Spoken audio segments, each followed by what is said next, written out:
नमस्कार, जय जगन्नाथ। मो मिनी स्वागत करुछि आपनको मिनी आवाज को। Fifth house, house of creativity, Joy and legacy. ज्योतिष पंचम भाव सबुठारो जातकर जीवंत आ जीवन पुष्टिकर भाव बासिक जिते बड़े किसी भाव ब्यूटी रेस्पॉन्सिबिलिटी आउ सर्वाइवल करवा शिखाए सेठी ए भाव चमकिला आ प्रजापति भली जीवन जीवा शिखई थाए। सेथिपाई एहाको क्रिएटिविटी, रोमांस, प्लेजर आउ संतानर भाव भी कहा जाए। Fifth house represents the soul's natural expression of joy and love, ability to create and legacy we pass down.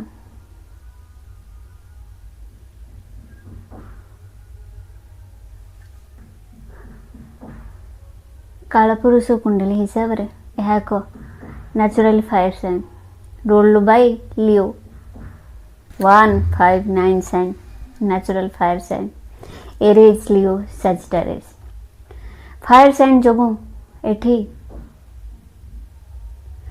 बहुत ऊर्जा एकत्रित थाए। कौन से ही ऊर्जा?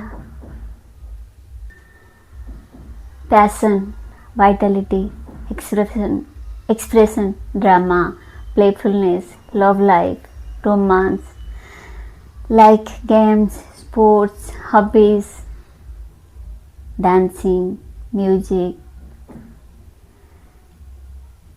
theater, craft, film, story, creativity, celebration, entertainment, vacations, etc. Core essence of fifth house. क्यों व्यक्ति केमिति रोमांस देखाए माने किए क्यों प्रकार प्रेम को आकर्षित करे, प्रेम जीवन जुनून नाटक। Example Venus in fifth house जे बहुत इजिली रोमांस और प्रशंसा को अट्रैक्ट करे कहीं ना शुक्र एठी रोमांस रो कारक, प्रेम रो कारक। शुक्र lover of art, romance and pleasure. Saturn in fifth house challenges, delay, steady, delay with children, in love, but deep responsibility matter करे। Jupiter in fifth house often indicates many children and great love for teaching. Fifth house represents fun, enjoyment, celebration, romance. किंतु यह long term partnership bond नहीं। Long term partnership bond only seventh house matter करे। Fifth house हेउची falling in love, young love,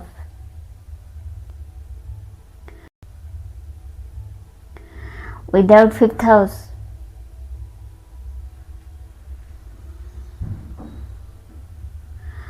energy life would become mechanical and duty driven,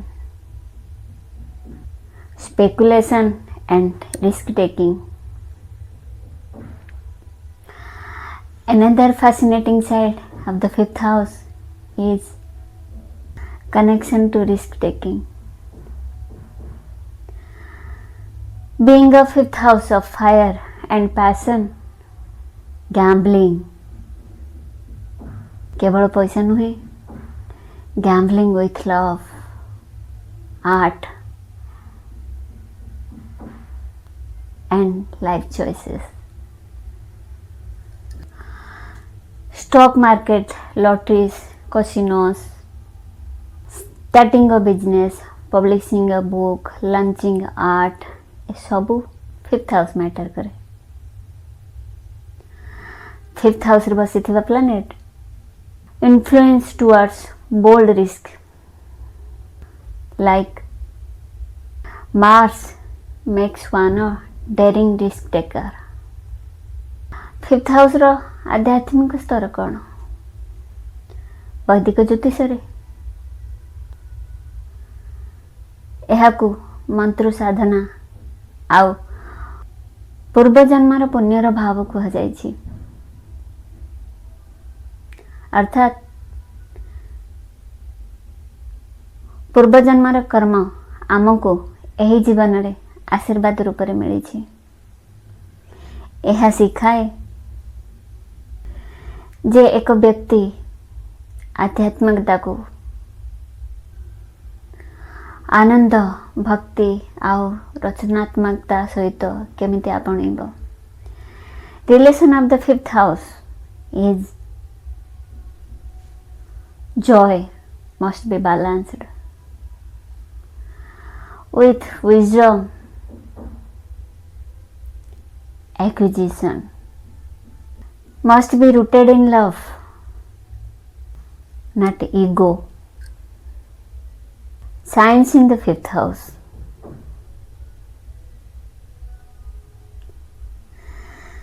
Aries and the fifth house cusp bold, adventurous, creativity, passion, romance and energetic children's. Cancer and the fifth house cusp nurturing creativity, strong love for children, emotional romance. Libra on the fifth house cusp artistic creativity, harmony in romance, love of beauty, art.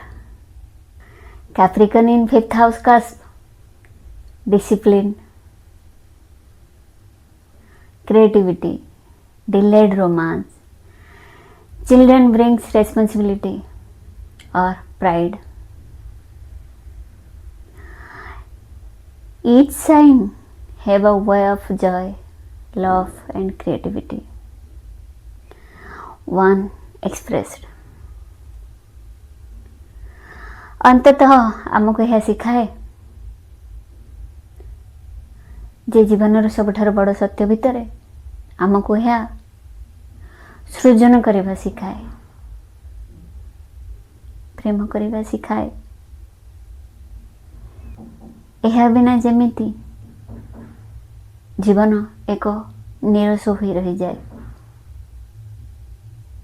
प्रथम कही जे 159 अर्थात धर्म त्रिकोण प्रथम पंचम और नवम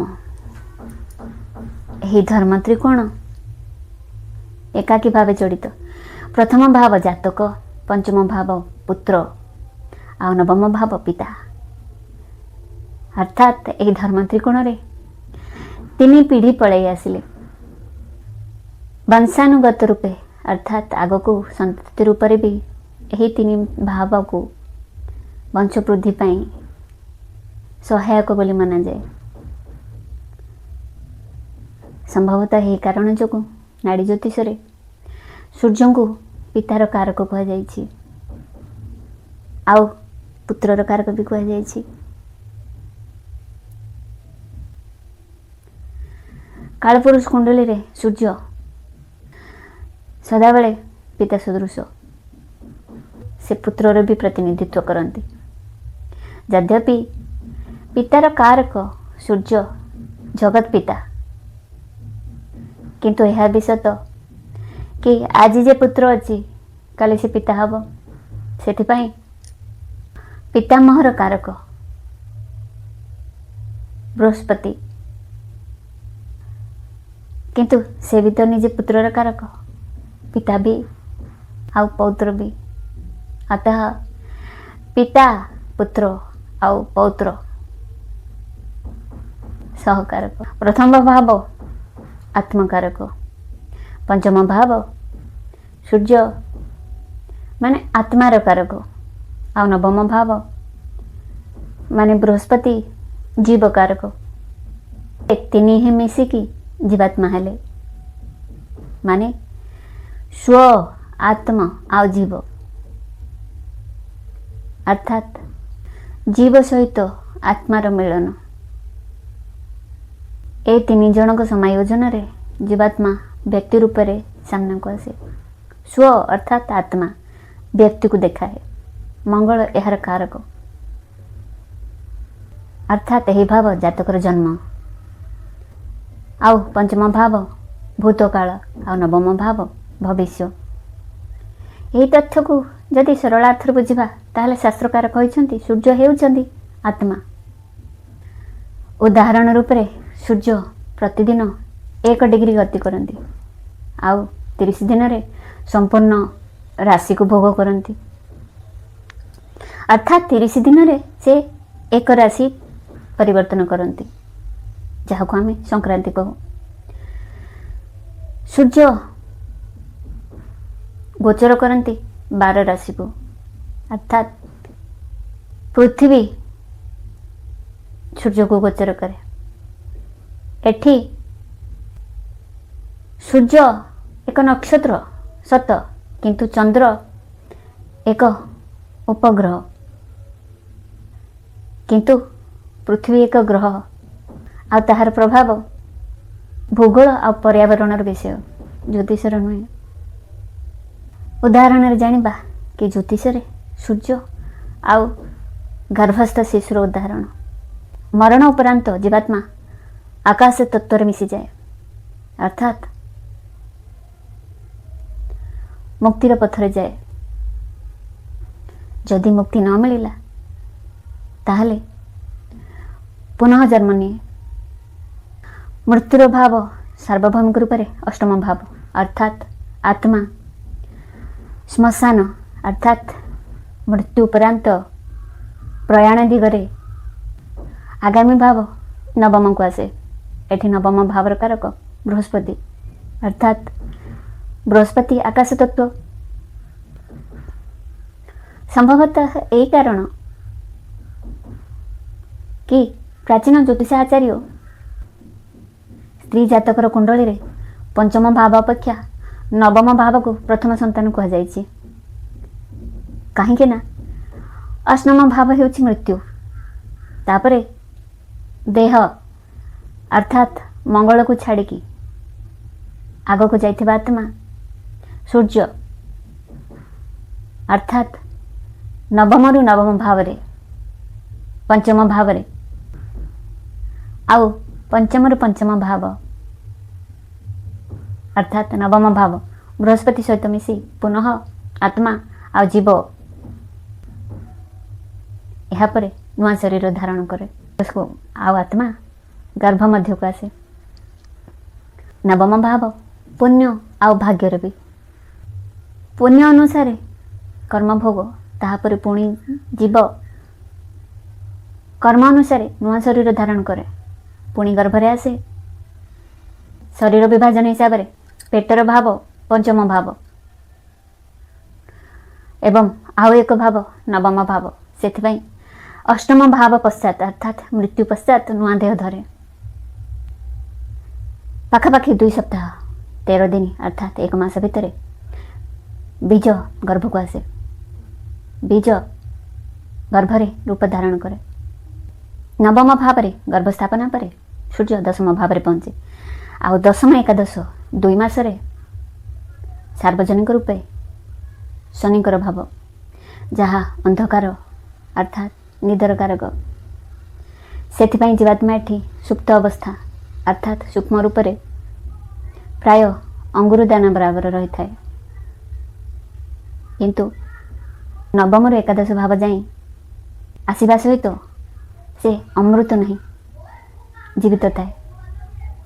कह जाए द्वादश भाव अर्थात मीन राशि रे सूर्य आसिले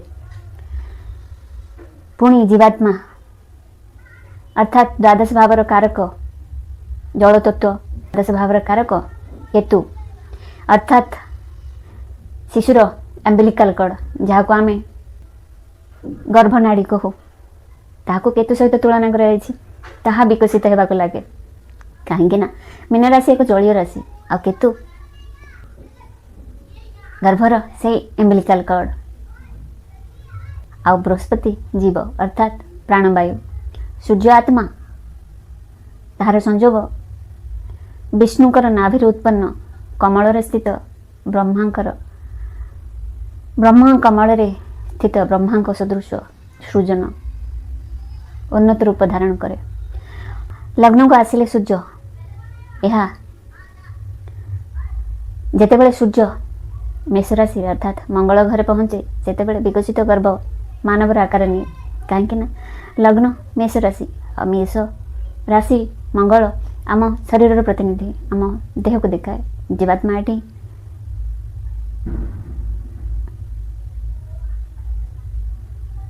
ଶରୀର ରୂପରେ ତାର ଉର୍ଜା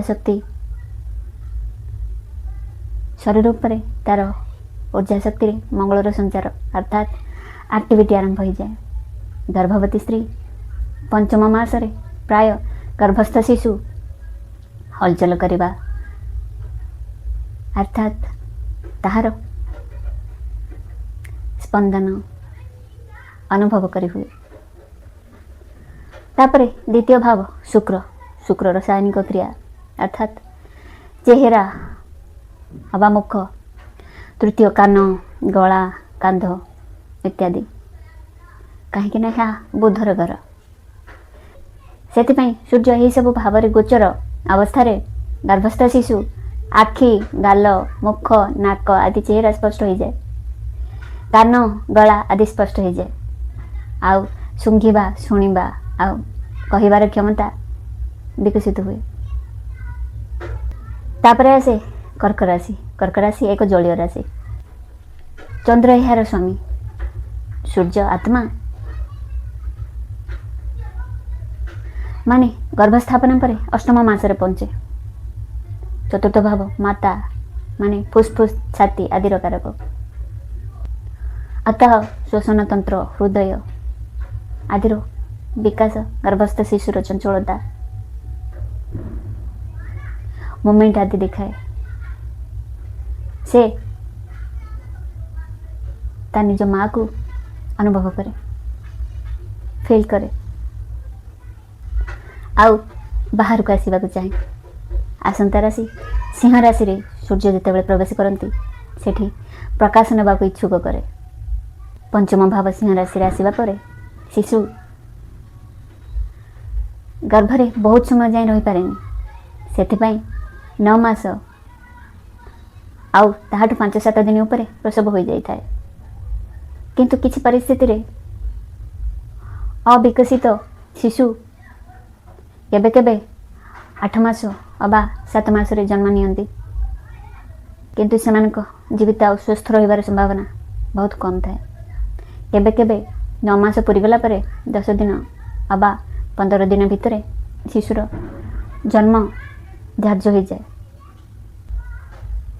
ତେଣୁ 9 ମାସ ପରର ଜନ୍ମ ଶିଶୁ ପାଇଁ ବିକଶିତ କ୍ଷମତା ବହୁତ ଭଲ ନେଇ ଆସେ। ଉଦାହରଣ ଏଠି ପ୍ରଥମ ଭାବ, ନବମ ଭାବ ଆଉ ପଞ୍ଚମ ଭାବ ସହିତ ସ୍ପଷ୍ଟ କି ଜୀବ ମରଣୋପରାନ୍ତ ଅଷ୍ଟମ ଘରୁ ପ୍ରବେଶ କରି ନବମ ଭାବ ଯାଏ ଅର୍ଥାତ୍ ଗର୍ଭ ସ୍ଥାପିତ ହୋଇ ପୁଣି ପଞ୍ଚମ ଭାବ ଯାଏ ଆସିବା ଯାଏ ଏହାର କାର୍ଯ୍ୟ 9 ମାସରେ ସମ୍ପୂର୍ଣ୍ଣ ହୁଏ। ଶିଶୁ ଜନ୍ମ ହେବା ପରେ ବି ସୂର୍ଯ୍ୟ ଗୋଚର ଅନୁସାରେ କ୍ରମଶଃ ଆଗକୁ ବଢ଼େ। ଯେମିତି ଜନ୍ମର 3 ମାସରେ ସୂର୍ଯ୍ୟ ସପ୍ତମ ଭାବ ଯାଏ ଆସେ, ପଞ୍ଚମ, ଷଷ୍ଠ, ସପ୍ତମ। ତେବେ ପ୍ରକାଶିତ ଊର୍ଜା, ତାହାର ବଳ ବାହାର ଦୁନିଆ ସହିତ ଶିଶୁକୁ ସଂକ୍ରମଣରୁ 40-45 ଦିନ ପର୍ଯ୍ୟନ୍ତ ସୁରକ୍ଷିତ ରଖାଯାଏ। କାହିଁକି ନା ଏଠି 6th ହାଉସ୍ ରୋଗର ଭାବ। ତେଣୁ ଶିଶୁକୁ ବାହାର ଦୁନିଆଠୁ ଅଲଗା ରଖିବାକୁ ଚେଷ୍ଟା କରାଯାଏ। ସେହିପରି ଭାବରେ ସଂଖ୍ୟା ପରେ ସୂର୍ଯ୍ୟ ଯେପରି 10ମ ବା ଏକାଦଶ ଭାବକୁ ଆସନ୍ତି ସେତେବେଳେ ଶିଶୁକୁ 6 ମାସ ବା 7 ମାସ ହୋଇଯାଏ। ସେତେବେଳେ ଶିଶୁ ଆଣ୍ଠେଇ ଗୁରୁଣ୍ଡିବାର ଚେଷ୍ଟା କରେ। 10ମ ଏକାଦଶ ଭାବ ଏହା ଶନିର କାରକ, ତେଣୁ ଗୋଡ଼ର କାରକ। ତେଣୁ ଶିଶୁର ଗୋଡ଼ ଚାଲିବା ଆରମ୍ଭ ହୁଏ। 10-11 ମାସ ପରେ ସୂର୍ଯ୍ୟ ଦ୍ୱିତୀୟ ତୃତୀୟ ଭାବରେ ପହଞ୍ଚିଲେ ଶିଶୁ କିଛି ଅସ୍ପଷ୍ଟ ଶବ୍ଦରେ କହିବା ଆରମ୍ଭ କରେ ମା ବା ଲା ଏହିପରି କିଲକାରି ମାରେ। ସୂର୍ଯ୍ୟ ପୁନଃ ପଞ୍ଚମ ଭାବରେ ଆସିଲେ ସମ୍ପୂର୍ଣ୍ଣ 1 ବର୍ଷ ବିତିଯିବା ପରେ ଶିଶୁର ମାତାର କ୍ଷୀର ଛଡ଼ା ବାହାରର ଖାଦ୍ୟ ଅର୍ଥାତ୍ ଅନ୍ନପ୍ରାଶନର ବ୍ୟବସ୍ଥା ବି କରାଯାଏ। ଶିଶୁ ଆହାର ଦେବାର ପ୍ରଥା ଅଛି। ଏଠି 1159 ଧର୍ମ ତ୍ରିକୋଣ ପଞ୍ଚମ ଭାବ ପ୍ରେମର, କାହିଁକି ନା ପଞ୍ଚମ ଭାବ ପ୍ରିୟଜନର, ଆଉ 159 ଅର୍ଥାତ୍ ଏହି ତ୍ରିକୋଣରେ ବସିଥିବା ଗ୍ରହମାନେ ପରସ୍ପରର ମିତ୍ର ହୋଇଥାନ୍ତି। ବିଷ୍ଣୁ ଭାବ ନିୟମ ଅନୁସାରେ 159 ଅର୍ଥାତ୍ ଟ୍ରାଇନ୍ ର ଲର୍ଡ଼ମାନଙ୍କ ଯୋଗ ମହାପ୍ରତାପୀ ଯୋଗ ଅର୍ଥାତ୍ ଜାତକ ମହାପ୍ରତାପୀ ଆଉ ରାଜା ସଦୃଶ ବୋଲି କୁହାଯାଇଛି। 5th लॉर्ड इन 1st हाउस। सुते से लग्नगे जातो विद्वान पुत्र सुखान्वित कदर्यो वक्रचित्तश्च द्रव्य संग्रह तत्परः। अर्थात 5th लॉर्ड इन 1st हाउस ताहले मनुष्य विद्वान पुत्रवान कुटिल स्वार्थी आउ सदैव धन संग्रह लगी रही थाए, किंतु राजयोग कारक थाए। 5th लॉर्ड इन 2nd हाउस। सुते से धन भावस्थे बहुपुत्र धनान्वित कुटुंब पोषको मानी लोक बल्लभ संयुत। 5th लॉर्ड इन 2nd हाउस ताहले अनेक पुत्र वाला धनी बड़ परिवार पालन करने वाला स्वाभिमानी और लोकप्रिय होता है। 5th लॉर्ड इन 3rd हाउस।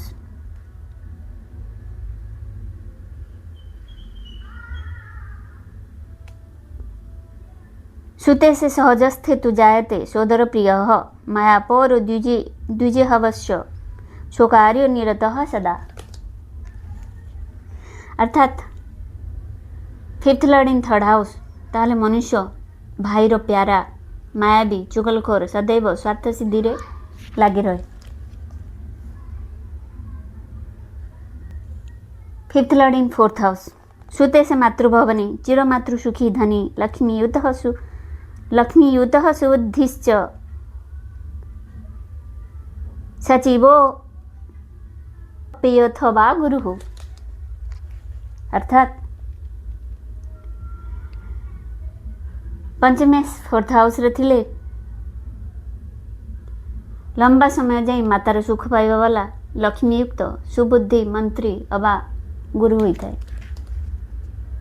लॉर्ड इन 5th हाउस। सुते से पंचमे यस्य तस्य पुत्र भवन्ति हि क्षणिकः क्रूरभासी च धार्मिको मतिमान भवेत्। 5th लॉर्ड इन 5th हाउस रे थिले बहुत पुत्र वाला एमती व्यक्ति क्षण रुष्ट आ क्षण तुष्ट कठोर भाषी धार्मिक आ बुद्धिमान थाए। सुते से रिपु भावस्थे पुत्र शत्रु समा भवेत्। मृत पुत्र ग्राह्यो पुत्र धन पुत्र अथवा भवेत्। अर्थात 5th लॉर्ड और 6th हाउस रे थिले पुत्र मृत सदृश थाए, अर्थात मृत पुत्र प्राप्त हुए अथवा पुत्र निजठु दूरे जाए आउ पुत्र माने निज सहित शत्रु सम व्यवहार करती, अर्थात कार्मिक रिलेशनशिप देखा। सुते से काम के मानी सर्वधर्म समन्वित तुंग यष्टि सुपुत्रश्च तेजस्वी भक्तिमान नरः। यदि पंचमेश सप्तम भाव रे ताहले मनुष्य स्वाभिमानी धार्मिक विचार वाला धर्मपालक मजबूत शरीर वाला सुपुत्रवान तेजस्वी और भक्तिमान होता है। सुते से रंध्र के जात स्वल्प पुत्र सुखान्वित काश श्वासी च क्रोधी च विषवद्या धनान्वित। पंचमेश अष्टम भाव रे थिले पुत्र सुखरे अल्पता खांसी अथवा श्वास रोग क्रोध रासायनिक चिकित्सक डॉक्टर अवा धनी होता है। सुते से नवमे पुत्रो भूपा सुते से नवमे पुत्रो भूपो बा भूपोनन् भूपोसन्निभः स्वयं वा ग्रंथकर्ता च पुत्रः ध्यान्ता कुलदीपकः। पंचमे से नवम भाव रे पुत्र राजा अबा राजतुल्य होता है अथवा व्यक्ति स्वयं ग्रंथकार तथा पुत्र कुलदीपक होता है। दशमस्ते सुते से च राजयोगी ससंतति अनेक सुख भोगी स्यात् विख्यातो भुवि मानवः। पंचमे से दशम भाव रे मनुष्य को राजयोग संतान सुख थाए और अनेक सुख भोगी वाला प्रसिद्ध करी थाए। सुते से भव भागस्थे पंडित जन वल्लभ ग्रह ग्रंथकर्ता महदक्षो बहुपुत्र धनान्वितः। पंचमे से एकादश भाव रे ताहले मनुष्य विद्वान लोकप्रिय ग्रंथकर्ता अति दक्ष एवं बहुत पुत्र वाला और धनी होता है। व्यगे पंचमाधीशे जातः पुत्र सुखोज्जितः शुभे शुभश्च संयुते भक्तिमान अल्पपुत्रवान। पंचमे से द्वादश भाव रे मनुष्य को पुत्र वा संतान सुख नहीं न थाए। यदि शुभ पंचमेश शुभ दृष्टि थांती ताहले सुख तो होता है किंतु हुए तो पुत्र संतति